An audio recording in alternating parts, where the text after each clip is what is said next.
Corona की दूसरी लहर से देश भर में मुश्किलें बढ़ी हुई हैं। आम आदमी से लेकर एक्सपर्ट तक वायरस के नए रूप से परेशान हैं। और ऐसे में न्यूज 18 आज आपके लिए लेकर आया है कोरोना की ABCD यानी लक्षण से इलाज तक।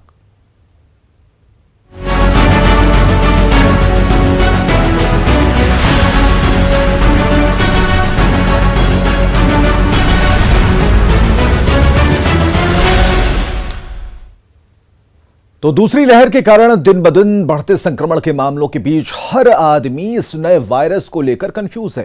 किसी को समझ में नहीं आ रहा कि आखिर ये नई बला क्या है और इसके लक्षण क्या हैं।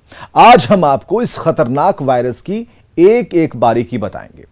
हम बताएंगे कि इसके लक्षण कौन कौन से हैं और आपको कब कोविड टेस्ट कराना चाहिए, कौन कौन से इसमें टेस्ट होते हैं और इस वायरस के कितने स्टेज होते हैं।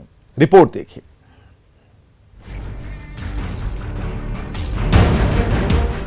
कोरोना के काल के आगे हर कोई हलकान है। देश में कोरोना की दूसरी लहर विकराल रूप ले चुकी है। एक्टिव मामलों की संख्या अब 15 लाख के पार पहुंच चुका है। मरीजों की बढ़ती संख्या, वायरस के बदलते लक्षण और नए स्ट्रेन के बीच न्यूज 18 आपके लिए लेकर आया है इस बीमारी के बारे में अहम जानकारियां। इस कोविड गाइड में हम आपको इस महामारी से जुड़ी तमाम जानकारी देंगे, यानी लक्षण से लेकर इलाज तक। कोरोना वायरस और सामान्य वायरस के कई लक्षण एक जैसे हैं। ऐसे में मरीज अक्सर कोरोना वायरस के लक्षणों को सामान्य फ्लू के लक्षण मानकर नजरअंदाज कर देते हैं।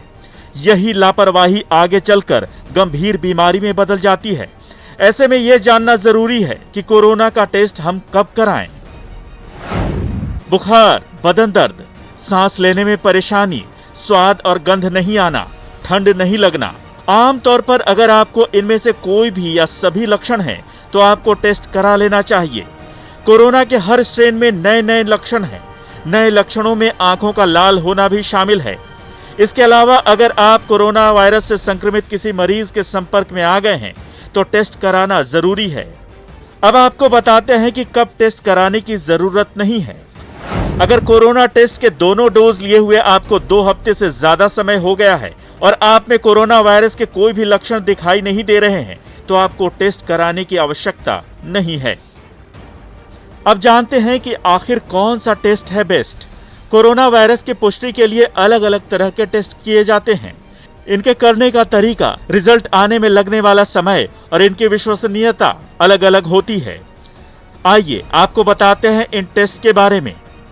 RT-PCR टेस्ट, इसमें नाक और गले से स्वैब लिया जाता है।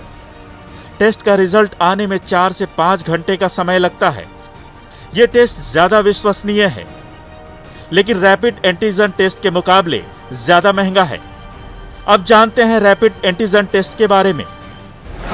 इस टेस्ट के लिए नाक से स्वैब लिया जाता है। इस टेस्ट में आमतौर पर 15 से 20 मिनट का समय लगता है।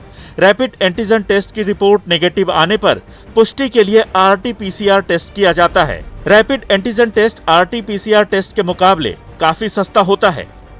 अब आपको बताते हैं कि अगर कोई व्यक्ति कोरोना संक्रमित हो गया है, तो संक्रमण के बाद कोरोना की कौन कौन सी स्टेजेस होती हैं। शरीर में कोरोना वायरस की एंट्री होने के बाद इसके लक्षण धीरे धीरे सामने आने लगते हैं। कई मामलों में ये एसिम्प्टोमेटिक भी होता है, यानी मरीज में किसी भी तरह के कोई भी लक्षण दिखाई नहीं देते। स्टेज 1 यानी पहले स्टेज में आमतौर पर कोई भी लक्षण दिखाई नहीं देते। कभी कभी हल्का बुखार, सर्दी, गला बंद होना या उल्टी दस्त की शिकायत होती है। इस स्टेज में आपको होम क्वारंटीन या आइसोलेशन वार्ड में रहने की जरूरत है। स्टेज 2 में आमतौर पर 2 चरण होते हैं। दूसरे स्टेज के पहले चरण में लगातार बुखार और सर्दी बने रहने की शिकायत होती है। इस स्टेज में सीने के CT स्कैन में घाव नजर आ सकते हैं। इस स्टेज में आपको अस्पताल या ICU में भर्ती होना पड़ सकता है। दूसरे स्टेज के दूसरे चरण में निमोनिया होने की शिकायत होती है और इस स्टेज में ब्लड में ऑक्सीजन लेवल 92% से कम हो जाता है। अब आपको बताते हैं कोरोना के तीसरे और सबसे खतरनाक चरण के बारे में। इस चरण में मरीज को सांस लेने में परेशानी होने लगती है और ब्लड ऑक्सीजन लेवल लगातार कम होने लगता है। दिल का दौरा पड़ने और खून के थक्के जमने की भी शिकायत होती है।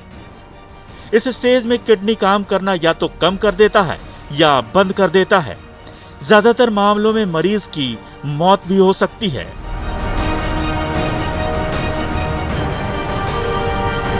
तो देश में कोरोना के मामले बढ़ते जा रहे हैं, इससे होने वाली मौतों की संख्या में इजाफा हो रहा है और इस बीच एक बार फिर मास्क पहनने की अपील हर किसी से की जा रही है।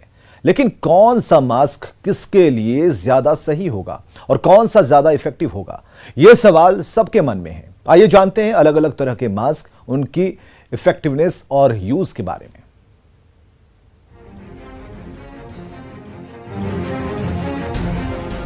कोरोना का नाम सुनते ही सबसे पहले मास्क याद आता है।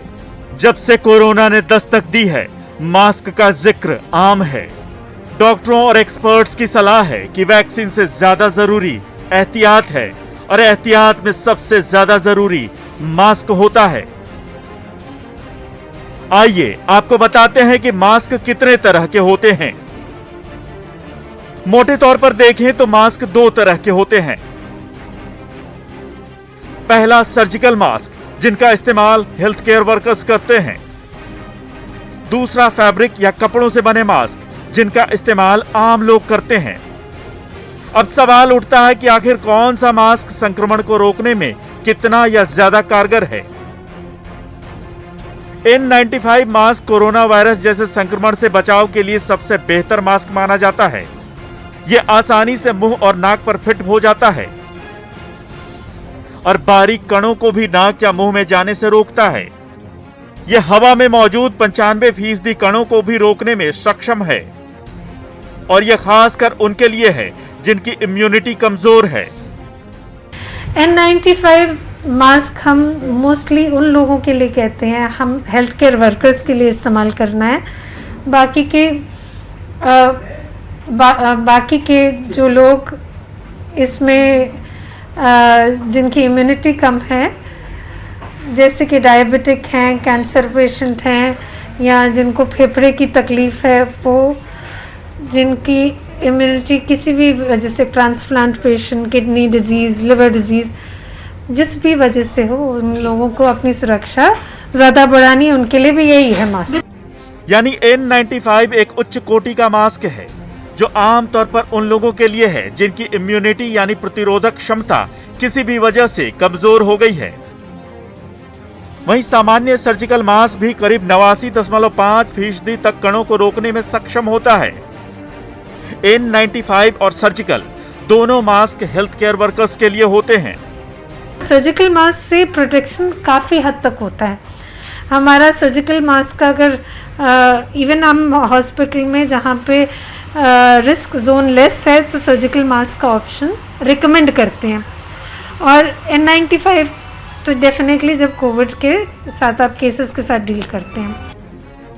कई लोग डबल मास्क लगाते हैं। एक्सपर्ट्स कहते हैं कि डबल मास्क पहनने से कोई नुकसान तो नहीं है, हालांकि दो मास्क लगाना थोड़ा असहज होता है। लेकिन अगर आप ऐसा करते हैं तो पहले मेडिकल मास्क लगाना चाहिए, उसके ऊपर कपड़े का मास्क पहनना चाहिए। आम लोगों द्वारा पहने जाने वाले 3 लेयर वाले फैब्रिक मास्क भी बारीक कणों को करीब 94% तक रोकते हैं। लेकिन साधारण कॉटन मास्क पहनना खतरनाक है, खासकर वायरस के दूसरे स्ट्रेन के सामने। जहाँ तक कि कॉटन का मास्क है, कॉटन की मास्क की मुझे कोई भी रैशनल नहीं लगता, क्योंकि वायरस कॉटन में से पेनिट्रेट कर जाता है।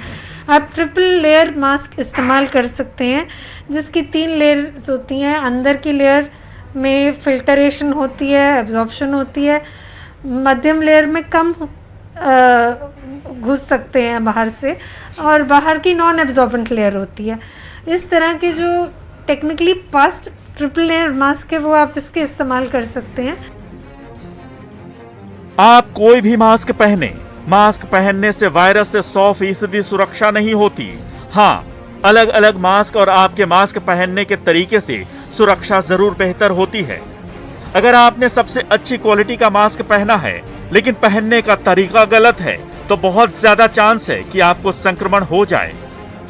जब आप मास्क पहनते हैं, आपको सील मेंटेन करना है अपने नाक से, चिन से, ये एक क्लोज सर्किट में, ठीक है। तो अगर आप ये खुला है, ये पिंच नहीं है प्रॉपरली, यहाँ से लीक कर रहा है, आपको बाहर की स्मेल आ रही है, तो हमारे ब्रीच है मास्क में, तो जो हमने लगाया उसमें हमें पूरी सुरक्षा नहीं मिलेगी, हम अपने आप को वल्नरेबल करेंगे। इवन जब हम ये मास्क पहनते हैं ट्रिपल वाले भी, तो हमारा पहनने का तरीका ऐसा होना चाहिए कि ये आपके स्किन के साथ अच्छे से अप्रॉक्सीमेट कर जाए, ये नाक से ये आपकी चिन को कवर करे, नीचे से कवर करे, ताकि और जो टाई है वो पीछे, हाथ साफ करिए, मास्क को बार बार उंगली नहीं लगानी। WHO ने भी मास्क पहनने का सही तरीका बताया है। WHO के मुताबिक मास्क पहनने के पहले और उसे निकालने के बाद हाथ साफ करना चाहिए। ये ध्यान रखें कि मास्क आपकी नाक, मुंह और ठुड्डी को पूरी तरह ढके हुए हो। अगर आप मास्क को उतारें तो उसे एक साफ प्लास्टिक के बैग में स्टोर करें। कपड़े के मास्क को हर दूसरे दिन धोएं और मेडिकल मास्क को ट्रैश बिन में डालें। वॉल्व वाले मास्क का इस्तेमाल कभी भी ना करें। एक बार मास्क पहन लेने के बाद उसे गलती से भी हाथ न लगाएं। हाथ साफ करिए, मास्क को बार बार उंगली नहीं लगानी, मास्क को गंदा नहीं करना। एक बार मास्क लग गया तो बार बार हमने हाथ नहीं डालना। मास्क को कई लोग नीचे कर देते हैं, दैट्स अ रॉन्ग वे। आप कभी नाक के नीचे करते हो, कभी चिन के नीचे करते हो और फिर उसे हाथ से ऊपर कर देते हो, तो हम खुद ही अपने आप को कंटामिनेट कर रहे हैं, मास्क को कंटामिनेट कर रहे हैं, तो कि पर्पस डिफीट हो जाता है। इस मास्क की लाइफ एंडलेस नहीं है, इसका भी लिमिटेड टाइम का फिल्टर है। और हाँ, ये ध्यान रखें कि मास्क की लाइफ कुछ ही घंटों की यानी सीमित होती है। इस मास्क की लाइफ एंडलेस नहीं है, इसका भी लिमिटेड टाइम का फिल्टर है। शॉर्टेज के दौरान में इसे हम यूज़ करने के बाद 3-4 दिन लिफाफे के अंदर रख के डार्क एरिया में इसका स्टरलाइजेशन करते होते थे, डिफरेंट टेक्निक से इसका उपयोग का टाइम बढ़ाते थे, पर फिल्टर का काम जैसे जैसे टाइम बढ़ता है ख़त्म हो जाता है। वैसे तो इसको एक दिन का उपयोग में हमें छोड़ देना चाहिए, क्योंकि लाइफ इसकी कुछ घंटों की है। कोरोना के बढ़ते संक्रमण के बीच ये साफ है कि वैक्सीन भी इससे पूरी तरह आपको सुरक्षा नहीं दे सकता। इसलिए सबसे ज्यादा जरूरी है कि आप मास्क लगाकर अपना और अपनों का बचाव करें, साथ ही सोशल डिस्टेंसिंग का भी पालन करें और जितना हो सके घर के बाहर ना निकलें। Bureau report, news 18।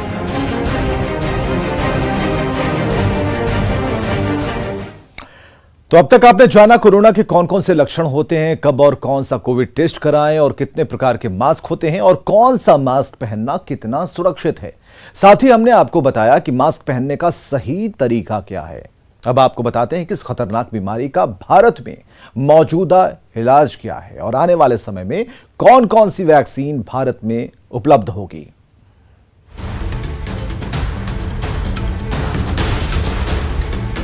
देश में टीकाकरण को गति देने के लिए विदेशों में निर्मित कोरोना वैक्सीन को अब भारत में आयात की मंजूरी मिल चुकी है। अमेरिका, यूके, जापान और यूरोप के रेगुलेटर और WHO द्वारा इमरजेंसी इस्तेमाल की मंजूरी जिन वैक्सीन को मिल चुकी है, उन्हें भारत में भी इस्तेमाल की मंजूरी दी जाएगी।